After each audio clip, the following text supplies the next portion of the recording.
I can see that we have a very lively audience here, which is great, because I think that rather than giving just a presentation, it is very important to have some kind of a reaction. What can we do to kickstart our economy right now? I think we need to do what we're all ignoring, and that is our green economy. The green economy can give jobs to people. That's going to help climate change, or else we will be fighting the fires, trying to mitigate the problems that have to be solved now in a small window of opportunity. We've got maybe 2 to 5 years to get things in place. And I think that the green economy has got to be politically led, and that will probably only be reacted to when we demonstrate in the streets, so that they know that we're serious and we want them to help save our planet, literally. To do nothing is not an option, and that is, we have all got to do something. We've got to show the value of what we as architects, engineers, designers, what we can do, and the value that I believe we can bring to society for a better built environment. People don't know what we do. They don't know what an architect does. They think architects are male, middle-class, very wealthy people who charge a fortune and wear dicky bow ties. They are people who have got a passion for design, their built environment, and try to build homes, hospitals, places that people just love to work, rest, and play in. But that comes at a price, and I think that that price is what puts so many people off. But they don't realize that if you invest in quality, if you invest in design the first time round, you won't have to come and knock it down 20 years later. My presidential priorities, and why I stood up to be president for 2 years in, 1 year before and 1 year after, at no pay. I'm a campaigner and I'm a fighter, and I will go after the ankles of any politician, and I won't let go until they scream. And I think that we have got to campaign. We can't just sit back and do nothing. We've got to really state our case. Procurement. Procurement is the bane of our professional lives, whether you're an architect or an engineer. But procurement is the key to the lifeblood of all of our work. The second thing that I champion is internationalizing the RIBA and our 40,000 members. There is very little work in the UK at the moment, and you will have the same problem here. There is huge amount of work overseas. We're targeting Asia, China, and then the third area really is bringing architecture to the public so that they know what we do. Speaking with many of you now and in the past few days, the similarities are very obvious. It's not looking to define exactly what we do, but it's to raise the issues, raise the debate, and to get political engagement. The more we collaborate with other partners that we work with, we can actually help make things better.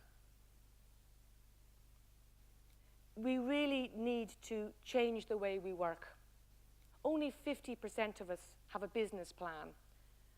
One of the problems is we have given away over the years too much for free. Do not work for nothing, value your services. If you're not paying for it, it's worth nothing, so don't do it. So that's one thing that I say to all of our people. And it's quite different if you're going to be doing something like a capacity study. That's 1 day's work for your known client, where you get the job. Doing stuff for nothing is just not on. So the parts that this is very similar to you, the parts that are going to remain relatively stable, the small local general practice, the international star architects, yes, they will always be there, and that's what people will value, particularly in places like China. The niche specialist practice, and then the traditional regional delivery practice. So there's lots of different ways, but the same thing, you know, you've got to open your eyes and see if things are changing, you've got to change with it. We've got to make our opportunities ourselves. We've got to get those politicians on board. We should all adopt a school, we should adopt a politician, we should adopt a student. The biggest opportunities really are go out there and make them for ourselves. If we can work together in Europe in any way, we will do that. If we can chase any funding, but I think those opportunities are all about quality of design. And if we can get that across, that good design does not cost money, then I think we will be going places. But it's a very hard buy-in, and particularly with the government in UK. You've got to try and find a level playing field that will give an opportunity where the innovation is. And another opportunity, and I've spoken to some of you guys here today about it, is where the small practitioner can work with a larger firm, where you have innovation and the big backup of business side by side. But we have got to be able to speak the language of our clients.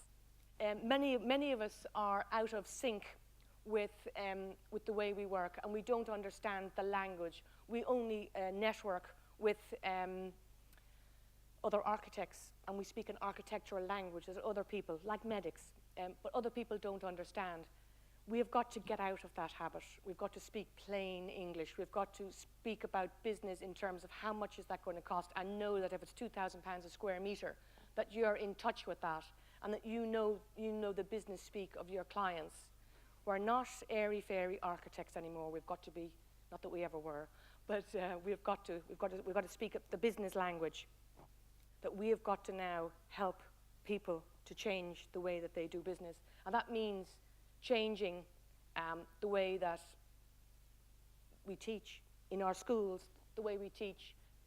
I feel passionate that we should have architecture open to all, and it should be affordable. But we're going to have to change the way we do our education system, because no longer can people afford to do 7 years. And I just spoke about networking, the importance of networking large and small practices, and getting out there to find work in different areas, and working in different areas that you haven't worked in before. But I wanted to say something about the new architecture. We're saying the new architect.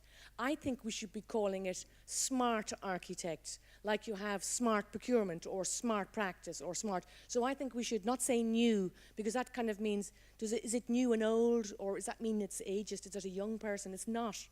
It's how we are going to change the way we work now. That's what we're all talking about, so we don't get left behind.